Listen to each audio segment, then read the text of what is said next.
Good afternoon. Since the beginning of his administration, President Trump has implemented a whole-of-government approach to safeguard our nation's elections. The president has made it clear that his administration will not tolerate foreign interference in our elections from any nation, state, or other dangerous actor. Last year, the president signed an executive order to strengthen and review the cybersecurity of our nation and its critical infrastructure. Last week, the president chaired a meeting of his National Security Council to address ongoing threats. He asked the officials standing next to me to brief the American people on the work being done to protect the integrity of our elections. Efforts are underway to provide cybersecurity assistance to state and local authorities and actions to investigate, prosecute, and hold accountable those who illegally attempt to interfere in our political and electoral process. To address these matters further, I want to welcome Director of National Intelligence Dan Coats, FBI Director Christopher Wray, Secretary of Homeland Security Kirstjen Nielsen, Director of the National Security Agency General Paul Nakasone, and National Security Advisor Ambassador John Bolton to make some comments and take questions on this topic. As you all know, we've addressed what occurred during the 2016 election numerous times and rather extensively. The purpose of today's briefing is about what we are doing now and in the future to protect the integrity of our elections moving forward, and we ask that you stay on that topic. In order to help this run smoothly, we'd also ask that you direct your questions to a specific person. And with that, I'll turn it over to Ambassador Bolton to open up and make some comments. Well, thank you very much, Sarah. What we'd like to address today is election security in the 2018 election and in the future. The President has made it very clear, I think, what his priority is. We've had, obviously, a number of inquiries from Congress on this, including a letter to me in the past couple days from 5 senators, signed by Senator Schumer and 4 others. I have responded to that letter today. We've made copies available to you, and it forms a kind of framework for the briefing that the 4 heads of operating department and agencies are going to give you here today. They are the ones who are implementing and operationalizing the policy that we have developed. There are other agencies involved, but these are the 4 primary ones. And I think it's important that we address the question of the president's involvement in this, his leadership, his determination to prevent Russian and other foreign influence in elections.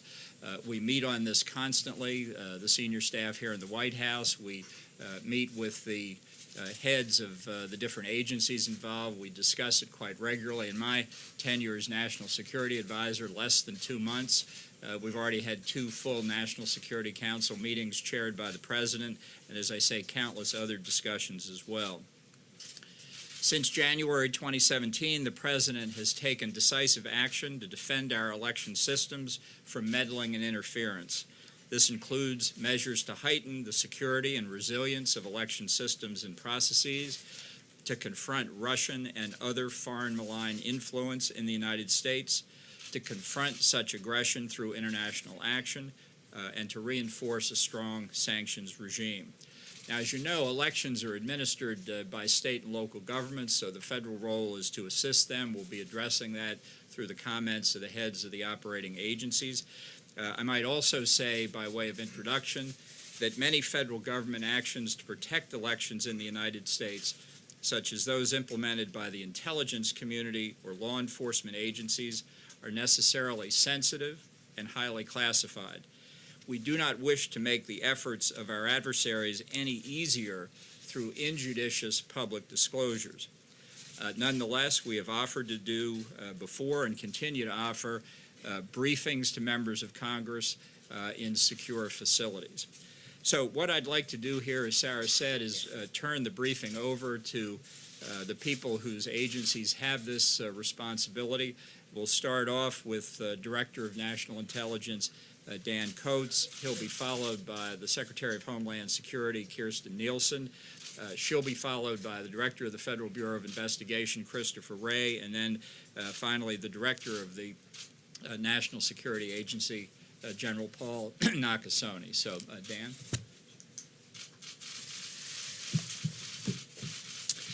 Well, as Director of National Intelligence, I would like the American people to know that the intelligence community and all of its agencies are postured to identify threats of all kinds against the United States.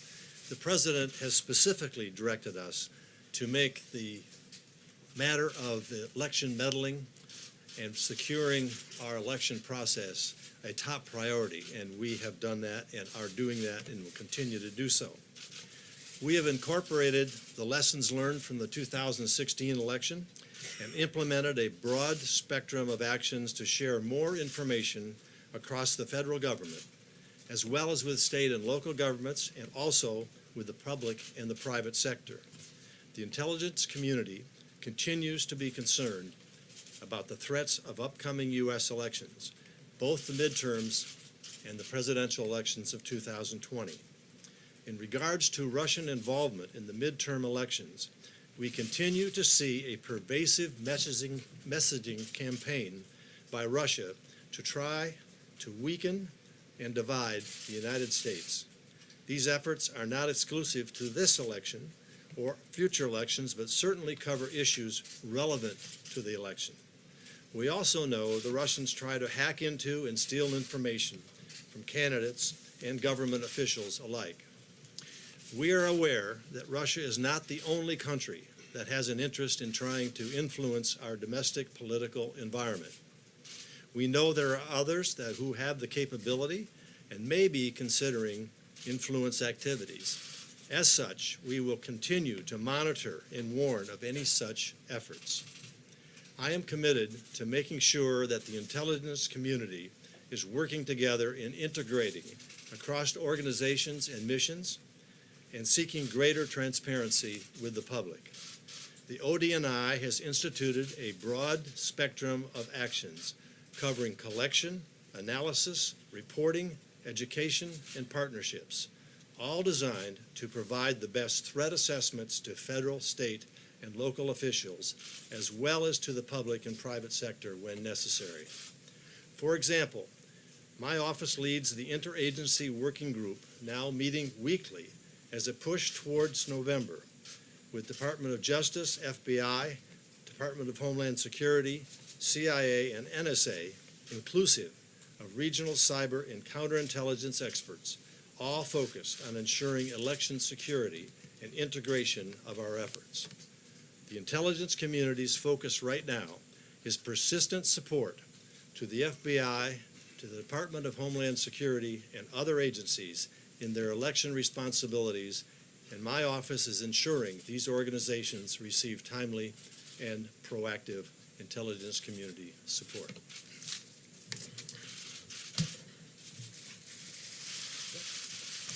Well, good afternoon. Thank you all for joining us.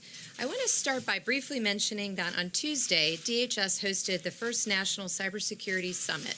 This brought together government, industry leaders, and academia to discuss opportunities to join forces to counter threats to our nation's critical infrastructure.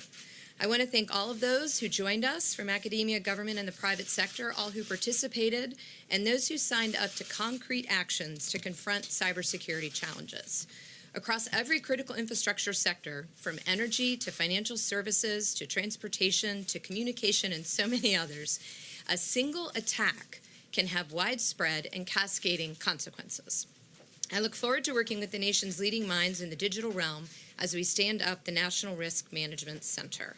But it's not just risk to our prosperity, privacy, and infrastructure we have to worry about, and that's why we're here today. Our democracy itself is in the crosshairs. Free and fair elections are the cornerstone of our democracy, and it has become clear that they are the target of our adversaries who seek, as the DNI just said, to sow discord and undermine our way of life. I fully share the intelligence community and the ODNI's assessments, past efforts, and those today to interfere with our election and of the current threat. Our adversaries have shown they have the willingness and capability to interfere in our elections.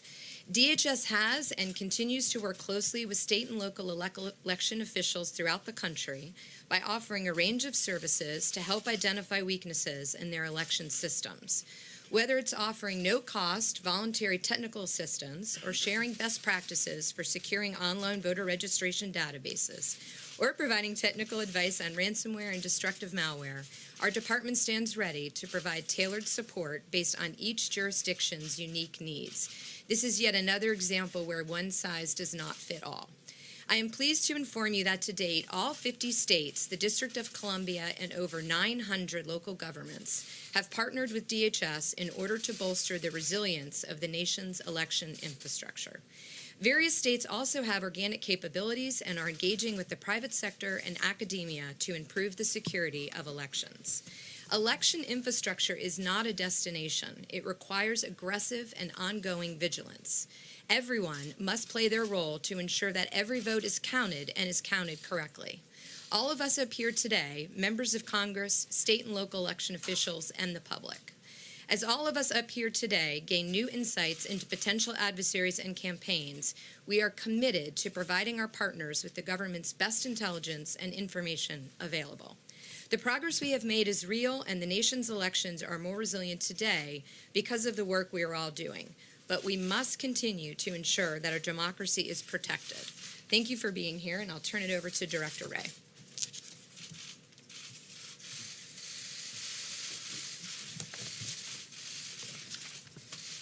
Afternoon, everybody.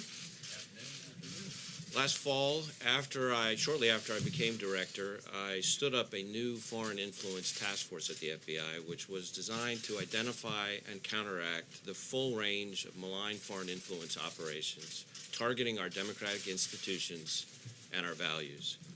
The task force now brings together across the waterfront of FBI expertise. So we're talking counterintelligence, cyber, criminal, and even counterterrorism, designed to root out and respond to foreign influence operations. For their part, our adversaries' influence operations have encompassed a wide range of activities. So just like we have a multidisciplinary response, that's because the threat is multidisciplinary. So just a few examples of some of the things we've seen over the past.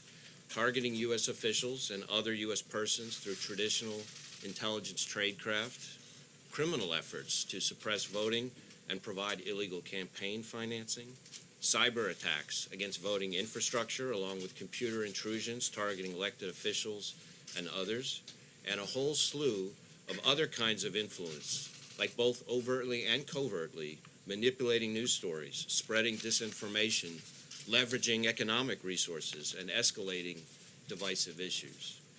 But it's important to understand this is not just an election cycle threat. Our adversaries are trying to undermine our country on a persistent and regular basis, whether it's election season or not. There's a clear distinction between, on the one hand, activities that threaten the security and integrity of our election systems, and on the other hand, the broader threat of influence operations designed to manipulate and influence our voters and their opinions. With our partners, we're trying to counteract both threats. We have three pillars to our operational strategy. The first pillar is our investigations and our operations. And for a variety of reasons, which I hope are obvious, and including operational sensitivities, I'm not going to be able to describe the full extent of those efforts, but I will tell you that our Foreign Influence Task Force works with FBI personnel in all 56 FBI field offices. And even as we speak, we've got open investigations with a foreign influence nexus spanning field offices, FBI field offices across the country. So make no mistake, the scope of this foreign influence threat is both broad and deep.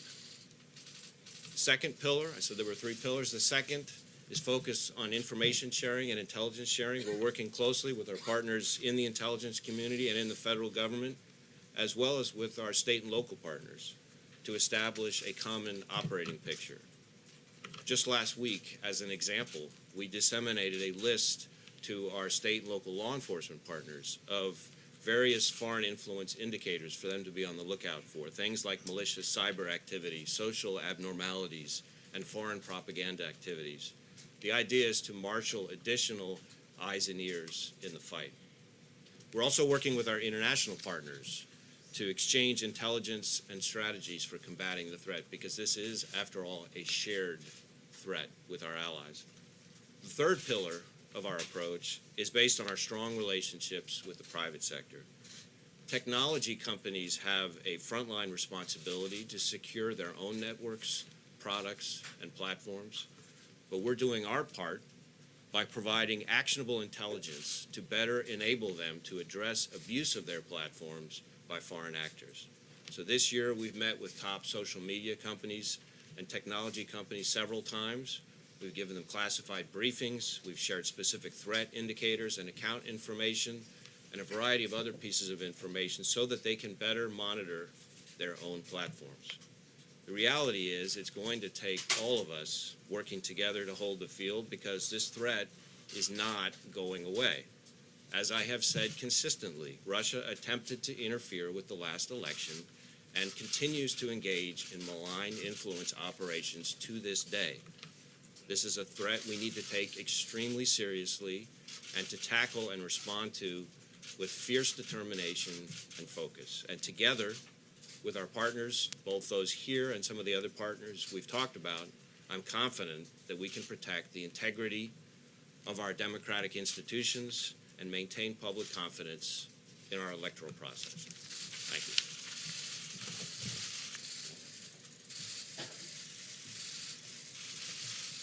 Good afternoon, ladies and gentlemen. Thank you for joining us this afternoon. I appreciate the leadership and support from the President, the Secretary of Defense, the Director of National Intelligence. I believe our mandate is clear.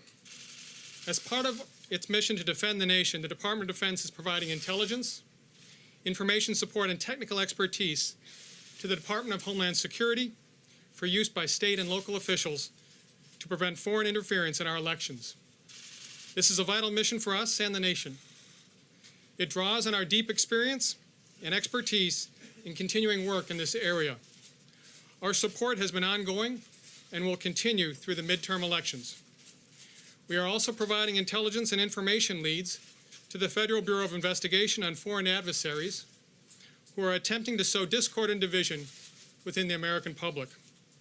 This information is shared with appropriate entities to alert them of malicious cyber actors.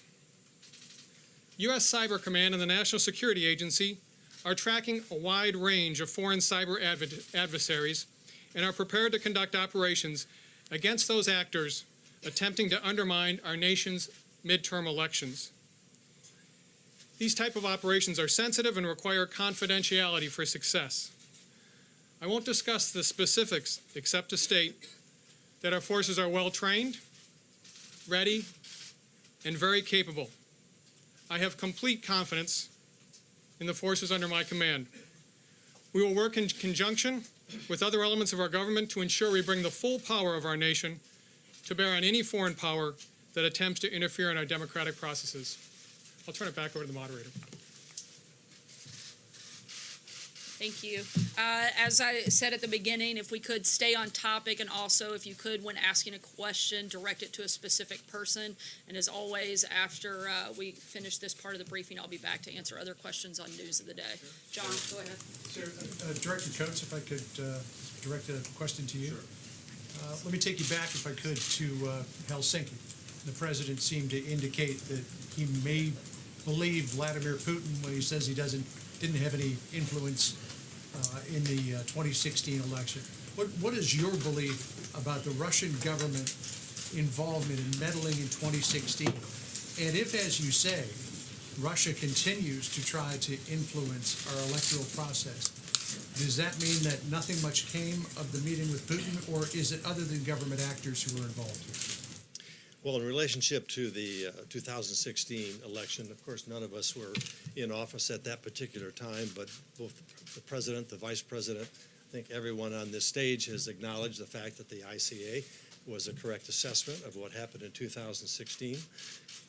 We have subsequently made the determination to make this a top priority, that it doesn't happen again, and we're throwing everything at it, and we will have, and we'll be discussing that here today. Relative to my discussions with the President on whatever issue it is, those I do not go public with that. I don't think that's the proper thing to do. So our focus here today is simply to tell the American people we acknowledge the threat, It is real, it is continuing, and we're doing everything we can to have a legitimate election that the American people can have trust in. In addition to that, it goes beyond the elections. It goes to Russia's intent to undermine our democratic values, drive a wedge between our allies, and do a number of other nefarious things. And we are looking at that also. But today we are here to talk about the elections coming up and what we're doing, ensuring the American people will If I have could legitimate. just clarify, so because both you and Director Ray said that Russia continues to try to meddle in our elections. They do. And influence voters. Are we talking about rogue Russian individuals, or are we talking about the Kremlin? I think you can both, and even add to that. Russia has used numerous ways in which they want to influence through media, social media, through bots, through actors that they hire, through proxies, all of the above and potentially more. I can't go into any deep details other than what is classified, but it's pervasive, it is ongoing with the intent to achieve their intent, and that is drive a wedge and undermine our democratic values. Thank you. I have a question for Director Ray. Thank you. The special counsel, Robert Mueller, has indicted more than 20 Russian officials based on work by the FBI for meddling in the 2016 election. Now, the president has tweeted that investigation by the special counsel is a hoax and should be shut down. I know you've said that you don't believe it is a hoax, but why would the American people believe what you're saying about the FBI when the president says that the investigation by the special counsel is a hoax, and when the press secretary yesterday said that there was a lot of corruption within the FBI? Do you have any response to those statements coming from the White House? Well, I can assure the American people that the men and women of the FBI, starting from the director all the way on down, are going to follow our oaths and do our jobs. Thanks, Sarah. I have a question for Director Coates. Director Coates, how would you characterize the current Russian efforts to meddle in the 2018 election relative to 2016?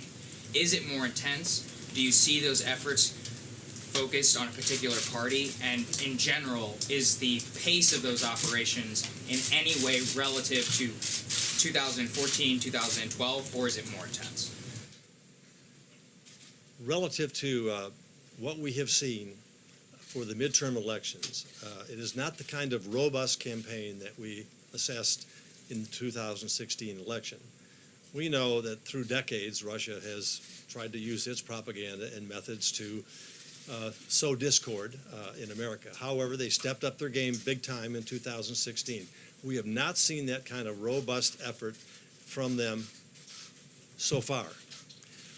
As I mentioned publicly sometime just a few weeks ago, we're only one keyboard click away from finding out something that we haven't seen up to this particular point in time. But right now, we have not seen that. To follow up, sir.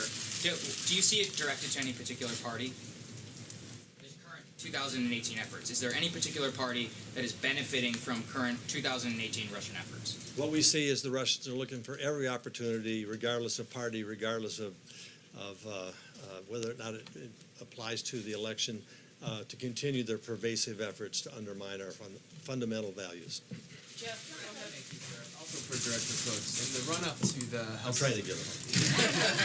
and perhaps Ambassador Bolton could weigh in on this as well. But in the run-up to the Helsinki summit, U.S. officials, ambassadors to NATO, ambassadors to Russia, said that the president would raise the issue of a malign activity with President Putin. But he didn't discuss that, at least at the press conference. You're saying today that the president has directed you to make the issue of election meddling a priority. How do you explain the disconnect between what you are saying, his advisors, and what the president has said about this issue? I'm not in a position to either understand fully or talk about what happened at Helsinki. I'll turn it over to the National Security Director here to address that question.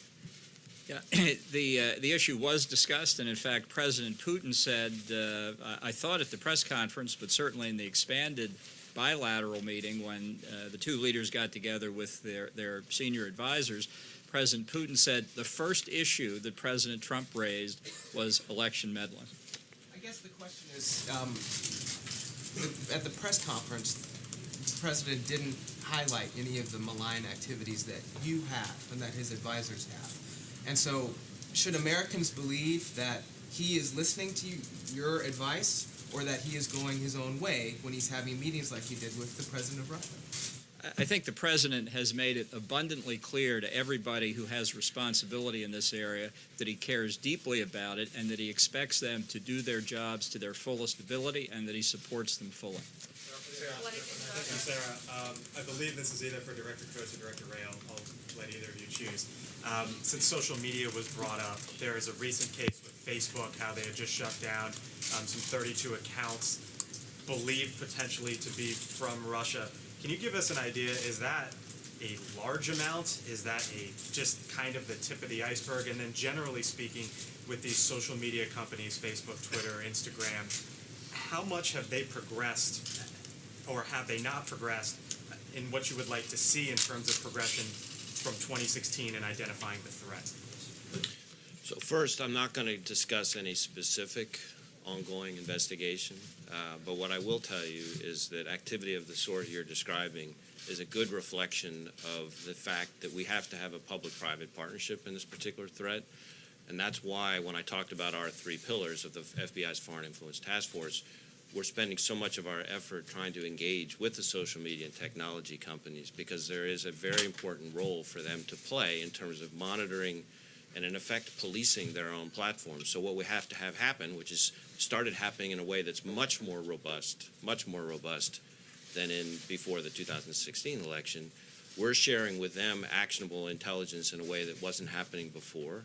We understand better what they need. They're sharing information back with us based on what they find. There are things that they can do on their platforms voluntarily in terms of use and things like that that the government doesn't have a role in. But in turn, we learn things from them, and we can use that to have our investigations be more effective. So I do think progress is being made.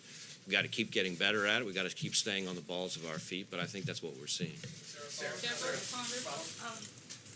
Ambassador Bolton, in your letter you talk about ordering the closure of the consulates in San Francisco and Seattle. These are 2 tech hubs. What happened there that led you to do that? Well, I'm not going to discuss the background of that decision, which actually occurred before I came to this job, but the purpose of expelling the Russian individuals that were expelled was to send a signal to Russia that their conduct in conducting a chemical weapons attack in Great Britain was unacceptable, and this was a mode of retaliation designed to show that we will not tolerate that kind of activity on the territory of the United States or any of our allies, and we expelled a lot of the people who we think had knowledge of it or had other activities in the United States that we considered unacceptable. This, I guess, would be for maybe the Secretary Nielsen or Mr. Ray. These meddling campaigns seem to fall into 2 broad categories: the sort of information campaigns, which challenge the information upon which Americans use to make their determinations, and then the more physical interferences into the machinery of voting, the tabulation of voting, the voter rolls, the machinery that the states run. Can you guys describe what you're seeing specifically in the run-up to this coming election in both of those areas? Do you worry more about one than the other? Are there specific threats that maybe you can't even talk about, but that you can say there have been specific threats in both of those categories, so that, and how should Americans process that, where we're going to go to the polls in a few months? Should people be confident that when they pull the lever, they're secure? Well, I think we've said this fairly consistently, that in the context of 2018, we are not yet seeing the same kind of efforts to specifically target election infrastructure, voter registration databases in particular. What we are seeing are the malign influence operations, in effect information warfare that we've talked about, and that's a 24/7, 365 days a year phenomenon that doesn't turn necessarily on whether or not we're in the middle of an election season or not. But as Director Coates said, any moment is just a moment before the dial can be turned up one, much as we saw in 2016. Again, not in terms of affecting the vote count, but in terms of potential penetration of voter registration databases or something like that. And that in turn can be a vehicle for them to try to sow discord or undermine confidence, and we have to make sure we're pushing back on it, which is what we're doing. Sarah. Yeah, so just to add, so the way that we're splitting it, we're all partnering together, but your question just shows a little bit of the division of labor. So DHS is focused on the election infrastructure in support of state and locals that have the primary responsibility, and then we support the FBI's efforts in countering foreign influence. But with respect to the infrastructure piece, we have seen a willingness and a capability on the part of the Russians, and so we are working very closely with state and locals to ensure that we're prepared this time round. Part of that is encouraging states to have auditability. So to get to that one part of your question, whatever happens, we want to assure Americans the day after that their vote was counted and it was counted correctly. So regardless of what might happen, we will be prepared, but we also want to make sure we have that auditability. Secretary Nielsen, would a government shutdown on October 1st affect any of these efforts? Election. So what we have done, as you know, is in 2017, DHS designated election infrastructure a critical infrastructure subsector. So we prioritize efforts. So any state that requests a vulnerability assessment, a hunt team, best practices, hygiene scans, et cetera, we will continue to prioritize within our budget. So thank you. We'll take one last question. Sarah, this is for the director and for the general. Can you unpack a little bit more about what you said there? You said there was a question for the director and a question for the general separately. Can you give us a better sense of who specifically has been targeted? We know at least 2 senators have said that they've been targeted by hacking or by people impersonating government officials. Is it members of the Senate, members of the House? Is it Democratic and Republican campaigns? And then a separate question for the general. We follow a procedure that's been agreed on some time ago in terms of when we receive this type of information, it is processed through the leadership of the respective House or chamber, Senate chamber, and then disseminated down to the individual member who was targeted. So we have taken that action that is in place, but I'm not in a position right now to release those names. And would you support legislation imposing sanctions on Russia now that you're saying they have in fact interfered or attempted? Well, we already have a lot of sanctions in place, and I would support any efforts that we can collectively put together to send the signal to Russia that there is a price to pay for what they're doing. And if we want to have any kind of relationship whatsoever in dealing with things of mutual interest, the Russians have to stop doing what they're doing, or it's simply not going to happen. And General, have you been ordered at all to, or authorized to conduct any offensive cyber operations in response to this? So my guidance and the direction from the President, Secretary of Defense is very clear. We're not going to accept meddling in the elections, and it's very unambiguous. Will there be additional sanctions for the 13 Russians that were indicted? Thank you all very much. We really appreciate you being here today. Additional sanctions? Can you explain to me still know what happened in Helsinki as the director of